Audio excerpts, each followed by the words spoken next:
শুনুন, হটকারিতা করা চলবে না।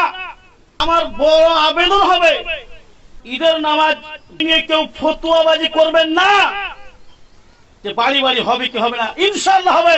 রব্বুল আলামিন কোরআনুল কারীমে বলছেন যে নিজের হস্তদয়কে ধ্বংসের দিকে ঠেলে দিও না।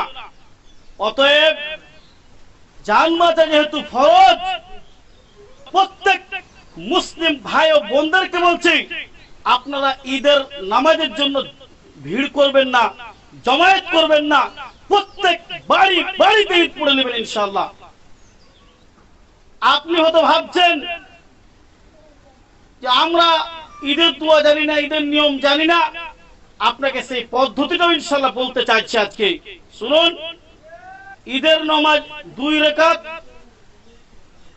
তাকবীরে তাহরিমার পরে প্রথম রাকাতে 7 তাকবীর হবে, দ্বিতীয় রাকাতে 5 তাকবীর হবে। এটা হচ্ছে ঈদের নামাজের পদ্ধতি।